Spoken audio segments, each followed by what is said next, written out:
আজকে আপনারা পত্র পত্রিকায় দেখেছেন আমাদের চট্টগ্রাম নিয়ে কেউ কেউ অবৈধ আবদার তুলছে,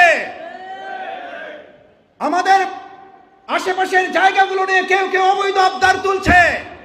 আমরা মুসলিম ইতিহাস থেকে জেনেছি বরং তোমাদের ভারতীয় উপনিবেশের ওই অঞ্চলের গুরুত্বপূর্ণ জায়গায় মুসলিমদের একদিন মুসলমানরা তা শাসন করবে।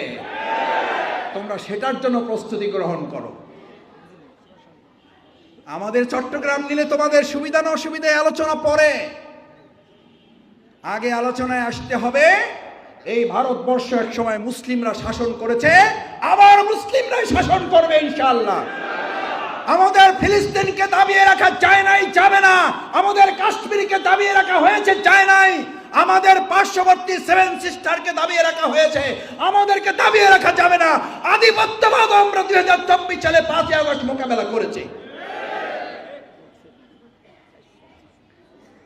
আপনাদের মনে নেই 2024 সালের 5ই আগস্ট আমরা কি প্রশাসনের কতিপয় শুধু লোকদেরকে মোকাবেলা করেছি, শুধু আওয়ামী লীগ যুবলীগের সন্ত্রাসীদের মোকাবেলা করেছি, নাকি পার্শ্ববর্তী একটা রাষ্ট্রেরও কিছু সন্ত্রাসীদেরকে আমরা মোকাবেলা করেছি? সুতরাং এই তরুণ যুবক ছাত্র জনতাকে আর রক্তচক্ষু দেখিয়ে লাভ নেই। বাংলাদেশের চট্টগ্রাম তো দূরের কথা, বাংলাদেশের শহীদের রক্তে রঞ্জিত 1 ইঞ্চি মাটিও আর ছেড়ে দেওয়া হবে না। এই দিকে কেউ চোখ তুলে তাকালে দেশের ছাত্র জনতা তাদের চোখ উপড়ে ফেলবে। কেউ অবৈধভাবে হাত বাড়ালে সে অবৈধ হাত ভেঙে চুরমার করে দেওয়া হবে। কারণ এই দেশের মুসলমানদের সম্পদ, আর মুসলিমদের চেতনা হচ্ছে এই লা তাকশা ইল্লাল্লাহ। এটা হচ্ছে ফরেন পলিসি মুসলিমদের। আমরা এক আল্লাহ ছাড়া আর কাউকে ভয় করি না। আল্লাহ ছাড়া যারা ভয় করে না তারা আধিপত্যবাদকে ভয় পায় না। আল্লাহকে যারা ভয় পায় তারাই শুধুমাত্র এই সমস্ত রক্তচক্ষুকে মোকাবেলা করতে সক্ষম হয়।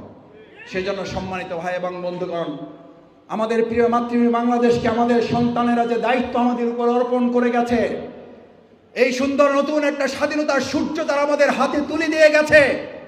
আমি আজ উপস্থিত এই হাজারো জনতার কাছে বিবেকের কাছে জিজ্ঞেস করতে চাই, যদি আমাদের মীর মুগ্ধ আবু সাইদ আর আমাদের প্রিয় কলিজার টুকরা সন্তান ছাত্র জনতার জীবন বাজি রাখা এই নতুন স্বাধীনতা এবং নতুন বাংলাদেশের জন্য যদি আবার ওয়ারিবাসীরকে এখানে রাজপথে গিয়ে গুলির সামনে দাঁড়াতে হয়, আমাদের যদি হাত লাগে হাত দিতে হয়, আমাদের যদি পা দিতে হয়, আমাদের যদি চোখ উপড়ে ফেলার সিদ্ধান্ত আসে, আমাদের যদি মাথা ঘুরিয়ে দেওয়া হয়, আমরা কি রাজপথে আগামী দিনের ফ্যাসিবাদের সমস্ত দোষরদের মোকাবেলার জন্য প্রস্তুত থাকব?